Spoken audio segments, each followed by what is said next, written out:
Hello, and welcome to our EverHealth MIPS Assist 2024 webinar.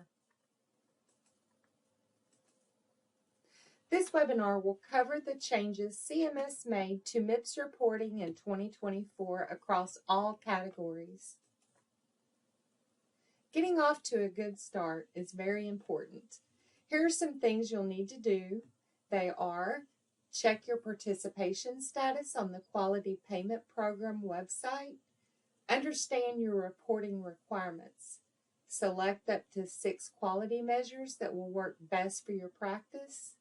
And then start collecting your data. You will submit data for 2024 year in the first quarter of 2025. You will see your payment adjustments starting January the 1st, 2026 for the 2024 reporting year. MIPS is broken down into 4 categories. One is the quality category, which equals 30% of your MIPS final score. 2, promoting interoperability, which is worth 25%. Improvement activities, 15%. And lastly, cost comes in at 30%. The performance threshold will remain at 75 points this year. The data completeness did move from 70% to 75%. If you submit a score lower than 18.75, you can expect a negative 9% payment adjustment in 2026. A submission of 75 points will result in a neutral payment adjustment. You want to try to report above 75 points in order to get an upward payment adjustment. Just a reminder, the 2022 reporting year was the last year to get the exceptional performer bonus points. MIPS performance timelines. Quality is a full year reporting. Improvement activities is any 90-day period. Cost remains at a full year. And lastly, promoting interoperability changed from 90-day reporting to 180 days. You would want to get started your reporting for PI no later than June 1st of this year. Quality changes. CMS added 11 new quality measures. They removed 11 and made changes to 59 existing measures. Only small practices will continue to earn 3 points for measures that do not have a minimum of 20 patients. This change will not apply to the new measures for the first 2 years. When reporting quality measures, small practices, fewer than 15 providers, will continue to earn the small practice bonus points, which is 6 points in 2024. Promoting interoperability, CMS has discontinued the reweighting for some provider types. They will continue the auto reweighting for ASC-based clinicians, hospital-based clinicians, non-patient-facing clinicians, clinical social workers, and small practices. These will continue with the auto reweighting unless something is reported. Other PI changes include 180 days reporting rather than 90 days, query for prescription drug monitoring program, the PDMP. Clinicians that do not prescribe scheduled drugs for the reporting period would be excluded from this measure. Safety assurance factors for the EHR Resilience Safer Guides measure. This will require a yes response for 2024 reporting period. Promoting interoperability measures scoring is as follows. E-prescribing is worth 10 points. Query of the PDMP, 10 points. Health information exchange, there are 3 options.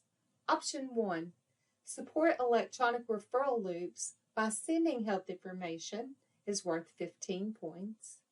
Support electronic referral loops by receiving and reconciling health information, 15 points. Then we have option 2, the HIE bidirectional exchange interface is worth 30 points. Or option 3, enabling exchange under TEFCA, which equals 30 points. Provider to patient exchange, 25 points. You can report to one of the following health or clinical data registries to earn 25 points. The first one is the immunization registry, and the second one is the electronic case reporting. For an extra 5 bonus points, you can report on one of the following: public health registry, clinical data registry reporting, or the syndromic surveillance reporting. The PI measures require a yes attestation, a self-assessment of the safety assurance factors for EHR resilience, SAFER, and you must also complete and attest yes to having completed or reviewed a security risk analysis. There's a complete checklist of the recommended practices, and they can be found on healthit.gov. Improvement activities. CMS has added 5 new measures, modified 1 current measure, and removed 3. High-weighted activities are worth 20 points each. Medium-weighted activities are worth 10 points each, except for small practices, fewer than 15 clinicians. Those points would be doubled. Cost updates. CMS added 5 new episode-based measures, removed 1, so there's a total of 29 episode-based measures in 2024. These focus more broadly on primary and inpatient care. CMS uses administrative claims data to calculate the cost category. If a provider or group practice doesn't see any of the episode-based measures, the cost score will be reweighted to other categories. MIPS Value Pathways. This is a new way of reporting MIPS. It will help simplify reporting and focus more on public health. This way of reporting is available now, but will be required in 2028. To be successful comes responsibility.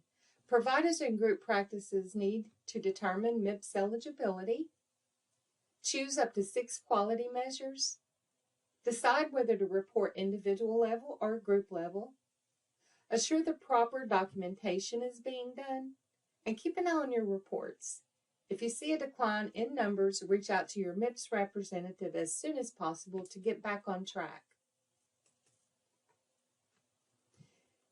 EHR vendor also has responsibility. Our EHR project manager and compliance team make sure that the EHR platforms demonstrate the technical capability of functionality are on track with the Office of the National Coordinator, ONC.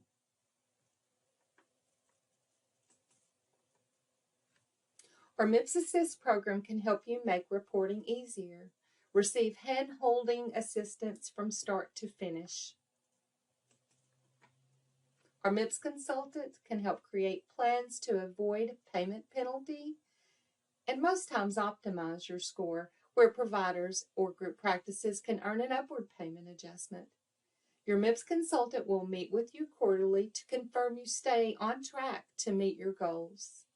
You will receive assistance for the entire year through attestation. We get wonderful feedback from our MIPS Assist clients each year.